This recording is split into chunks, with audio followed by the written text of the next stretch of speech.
టీఎన్టీసీని హరిప్రసాద్ గెలిపించారంటే ఇవాళ ప్రపంచవ్యాప్తంగా ఉన్నటువంటి తెలుగుదేశం అభిమానులు అందరూ కూడా తెలంగాణలో తెలుగుదేశం ఎక్కడ ఉంది అంటే ఐటీసీ గడ్డ తెలుగుదేశం పార్టీ అడ్డాన్ని నిరూపించినటువంటి చరిత్ర మీకు ఉంది అని సందర్భంగా గుర్తు చేస్తూ రాష్ట్ర రాజకీయాల్లో మేమున్న మా అందరికీ కూడా ఒక స్ఫూర్తినిచ్చినటువంటి చరిత్ర మీది అని సందర్భంగా ఇక్కడున్న ప్రతి వ్యక్తులు కూడా గుర్తు చేస్తున్నారు.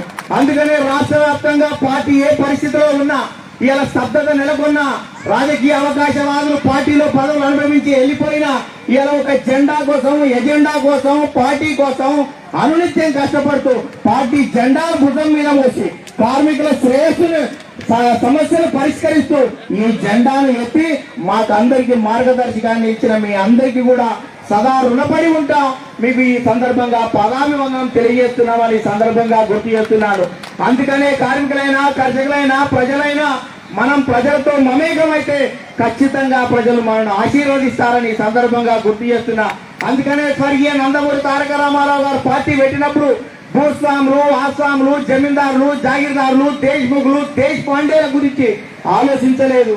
అందుకని కమ్మరి కుమ్మరి కాకలి మంగలి ఎరకలి మాల మాదిగ వడ్డెర వలియ లంబాడ కోయ ముదిరాజ పెరిక మేరు కాపు వైశ్య యాదవ వడ్రంగి నేతా గీతా కార్మిక కర్షక బడుగు బలహీన వర్గాల పిల్లలను నాయకులుగా తయారు చేసే చరిత్ర తెలుగుదేశం పార్టీది అని సందర్భంగా గుర్తు చేస్తున్నాం. అందుకనే మనం అందరం కూడా కలిసి కట్టుగా కలిపి జట్టుగా పార్టీకి పట్టుగా ఇవాళ కార్మికుల సమస్యల్ని పరిష్కరించాలి. ఈ జైత్ర యాత్ర ఇక్కడి నుంచి ఇవాళ భద్రాచలం నుంచి ఆలంపూర్ వరకు కొనసాగించాలి. మీరు స్ఫూర్తి కావాలని సందర్భంగా గుర్తు చేస్తున్నా. అందుకని అటర్ ఫ్లాప్ సినిమా తీసి అభిమానులదే భారం అంటే 100 days ఎవడు నడిపియాడు. ఇవాళ చాలా పార్టీలు అధికారంలో ఉన్నాయని అందుకనే సినిమాలు చెప్తారు చూడు.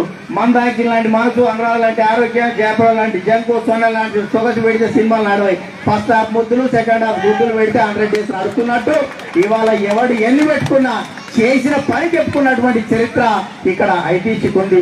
గతంలో ఏం చేశాం, భవిష్యత్తులో ఏం చేస్తున్నాం అని చెప్పేటువంటి పరిస్థితి ఉంది. ఇవాళ మా మహిళా సోదరి మనలకు ముగ్గుల పోటీ పెట్టిండు.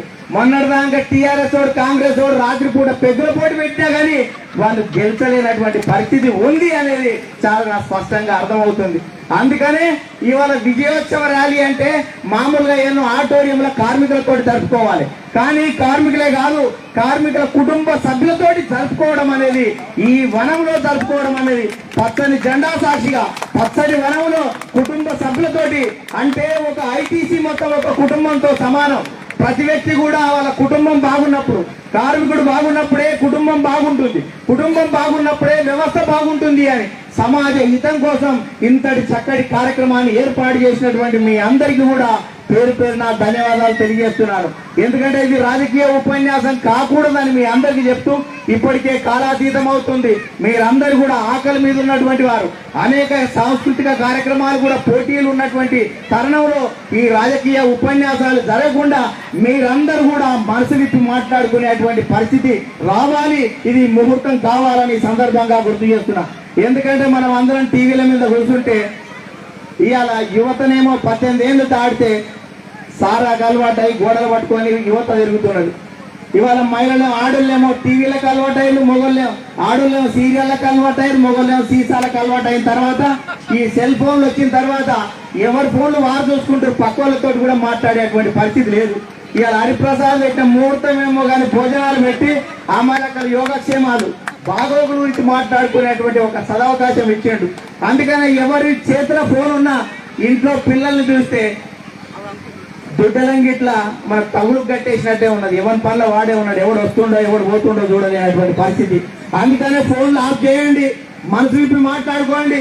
కష్టాలని, కన్నీళ్ళని, బాధలని, ఇబ్బందులని, భవిష్యత్తుని, బతుకులని అందరూ కూడా మనసు విప్పి మాట్లాడుకోండి. భవిష్యత్తులో పార్టీ బలోపేతం కోసం, కుటుంబం బలోపేతం కోసం, కార్మికుల శ్రేయస్సు కోసం హరిప్రసాద్ ఏ రకంగా ముందుకు తీసుకుపోవాలి, ఎంత బలమైన నాయకునిగా తయారు చేయాలి, అతనితో మనం ఏ రకంగా బలపడాలి, బాగుపడాలి, మన కుటుంబంలో ఒక వెన్నెల రావాలంటే ఏం చేయాలని ఆలోచించాలని మీ అందరికీ విజ్ఞప్తి చేస్తూ మా మహిళా సోదరి వాళ్ళు పెద్ద ఎత్తున వచ్చారు. మీరందరి ఈ రోజు నుంచి మీరు చైతన్యవంతా ముందుకు సాగాలని మీ అందరికీ కూడా విజ్ఞప్తి చేస్తూ సోదరులారా ఇది ఒక సదావకాశం. ఇలాంటి ఫంక్షన్లు రెగ్యులర్ గా జరపండి. మీ ఐటీసీ నుంచి జరపండి. పిల్లలని పెద్దల్ని కలపండి. ఆత్మీయులుగా మారండి. సమాజంలో కోల్పోతున్నటువంటి విలువలు, ఇలా డాక్టర్ల మీద దాడి, యాక్టర్ల మీద దాడి, మహిళల మీద దాడి, మైనార్టీల మీద దాడి, ఉద్యోగుల మీద దాడి, నిరుద్యోగుల మీద దాడి, పత్రికల మీద దాడి, ప్రతిపక్షాల మీద ఎదురు దాడి జరుగుతున్నటువంటి పరిస్థితి. గుళ్ళో వెళ్ళిన వాళ్ళకి రక్షణ లేదు, గుడిలో రక్షణ లేదు, బడిలో రక్షణ లేదు, కాలేజీలో రక్షణ లేదు, పార్కుల రక్షణ లేదు, రైల్వే స్టేషన్ల రక్షణ లేదు, బస్ స్టేషన్ల రక్షణ లేదు, సినిమా హాల్స్ రక్షణ లేదు. వీధికి వెళ్ళిన మహిళ ఇల్లు చేరిన వాళ్ళు వలకాడు చేరిన అనేటువంటి పరిస్థితి ఉంది. దానికి అందరికీ సమాజంలో విలువలు బద్దమవుతున్నాయి. ఆ విలువలను పెంపొందించాలంటే ఇటువంటి ఆత్మీయ సమ్మేళనాలు జరగాలి. హరిప్రసాద్ గారిని ప్రత్యేకంగా కోరుతున్నా, ప్రతి సంవత్సరం కూడా ఈ కుటుంబాలతో ఇలాంటి సమావేశాలు జరపండి. ఒకరికొకరు షేర్ చేసుకోండి. అన్ని పండుగలను పబ్బాన్ని కలిసి జరుపుకోండి. మనం సనాతన ధర్మం వైపు కానీ, మన కుటుంబం విలువల వైపు కానీ యువతనంతా మీరు ప్రేరేపితం చేయాలని, మీ అందరి కష్టాలను పంచుకోవాలని, భవిష్యత్తులో ఒక మంచి పే స్కేల్ ద్వారా కార్మికుల బతుకుల్లో వెన్నెల చూపించేటువంటి స్థాయిలో మీరు ఉండాలని ఈ సందర్భంగా మీ అందరికీ కూడా విజ్ఞప్తి చేస్తున్నాను. సోదరులారా, నేను ఉపన్యాసం చెప్పడానికి రాలేదు. అన్ని ఉపన్యాసాలు జరిగిపోయినాయి, ఎలక్షన్ జరిగిపోయినాయి. కానీ మనం అందరం ఎన్నికల తర్వాత అందరం ఒకటే. 5 ఏళ్ళు కలిస్తే పిడికిలా అవుతుందో ప్రతి కార్మికుడు ఓటు వేసిన వారు, ఓటు వేయని వారిని అందరినీ కలుపుకొని మనం ముందుకు పోవాలి. భవిష్యత్తులో మన మెజార్టీ 500, 1000కి ఉన్న ఓట్లన్నీ వచ్చే స్థాయిలో మనం కష్టపడదామని ఈ సందర్భంగా మనం చేస్తూ, మీ అందరు కూడా ఇంత చక్కటి అవకాశం కల్పించినటువంటి హరిప్రసాద్ గారు, వారి పిలవగానే మీరు పెద్ద ఎత్తున తరలి వచ్చారు. ఇది ఒక ఆత్మీయ సమ్మేళనం అనుకోండి. ఇలాంటి సమావేశాలు మరిన్ని జరుపుకుందాం.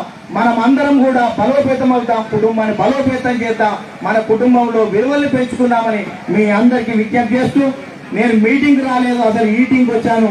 ఆ కార్యక్రమాన్ని కూడా ముందు చేపట్టేటువంటి ఉంది. కాబట్టి మనం అందరము కూడా ఒక సోదర భావంతో మెలగాలని, ప్రతి కార్మికుని కోసం అనునిత్యం కష్టపడుతున్నాడు.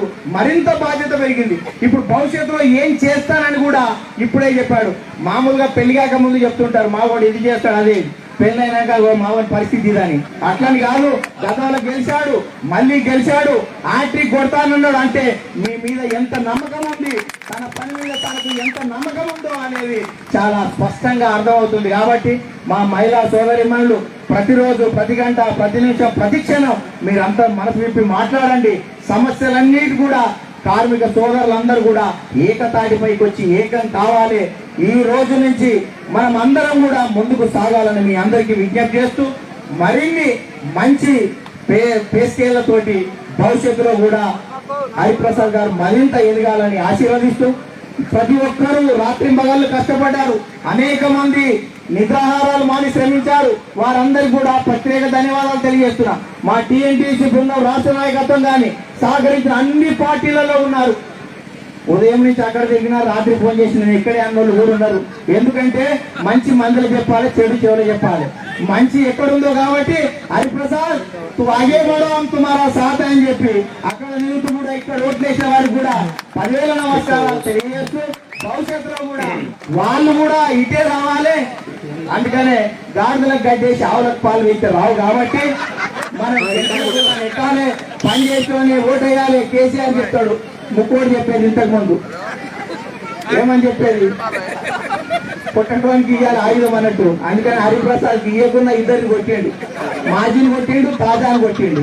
ఎవరైతే లెఫ్ట్ అయితే రైట్ అయితే ఆటగాళ్ళు అనేక ఛాంపియన్ ఒక్కడే అన్నట్టు హరిప్రసాద్ దెబ్బతింటారు. గతంలో ఆ పొజిషన్, ఇప్పుడు పొజిషన్ ఇద్దరు పని అవుట్ అయింది. నెక్స్ట్ ఎవడన్నా ఉంటే డౌట్ లో ఉన్నారు, పోవాలా లేదా అనేది. ఆ దానికి ధైర్యానికి కారణం కార్మికుల కుటుంబాలు. హరిప్రసాద్ కు ధైర్యం, దమ్ము రావడానికి కారణం ఎవరో కాదు, మిమ్మల్ని నమ్ముకొని అతడు ముందు పోతున్నాడు. మీరు ఇచ్చినటువంటి ఆదరణతోటి, మీరు ఇచ్చినటువంటి స్ఫూర్తితోటి, మీరు ఇచ్చినటువంటి ప్రేరణతోటి, మీరు ఇచ్చినటువంటి హిమ్మత్తోటి రాష్ట్రంలో ఎవరితోనైనా ఎదిరించడానికి ఇక్కడ సిద్ధమవుతుందంటే కారణం మీ అందరి ఆత్మీయత, మీ ప్రేమ, మీ అభిమానాలు అని ఈ సందర్భంగా గుర్తు చేస్తూ, ఎప్పటికీ దీవించండి, మీ తమ్ముడిగా ఆదరించండి, పరీక్షలో మీ కుటుంబంలో భాగస్వామ్యం చేయండి, ప్రతి సమస్యకు పరిష్కారం చూపించండి. మన మనం అందరం కూడా ఏకతాటిపైకి వచ్చి మన కుటుంబాలని, కార్మికులని, కర్షకులని అందరం కూడా మనం బాగుపడాలని ఈ సందర్భంగా విజ్ఞప్తి చేస్తూ, ప్రతి కార్మికులను కూడా కలిసిపోవాలని మీ విజ్ఞప్తి చేస్తూ, అందుకనే ఈ చక్కటి వాతావరణంలో మనం నెక్స్ట్ అనేక కార్యక్రమాలు ఉన్నాయి కాబట్టి భవిష్యత్తులో రాజకీయ ప్రసంగం చేయడానికి వచ్చినప్పుడు మరిన్ని విషయాలు మాట్లాడవచ్చు. కానీ ఈ శుభ సమయంలో, ఈ భోజనం చేసే సమయంలో, ఈ బ్యాటింగ్ టైంలో ఇవన్నీ కూడా పనిచేసేటువంటి కార్యక్రమానికి శ్రీకారం చుడుతూ మీ అందరికీ కూడా పేరు పేరున ధన్యవాదాలు తెలియజేస్తూ, మీరు గెలిపించి కాబట్టి ఈ విజయోత్సవ సభ, ఈ సభ జరిగింది కాబట్టి నేను ఇక్కడికి వచ్చాను. నేను రావడానికి కారణం మీరు, గెలవడానికి కారణం మీరు. అందుకనే మా మహిళలు లిక్కర్కో, మొగోళ్ళో, కుక్కర్కో ఆశపడకుండా ఒక నికార్సైనటువంటి వ్యక్తిని గెలిపించినందుకు మీ అందరికీ ధన్యవాదాలు తెలియజేస్తూ ముగిస్తున్నాను.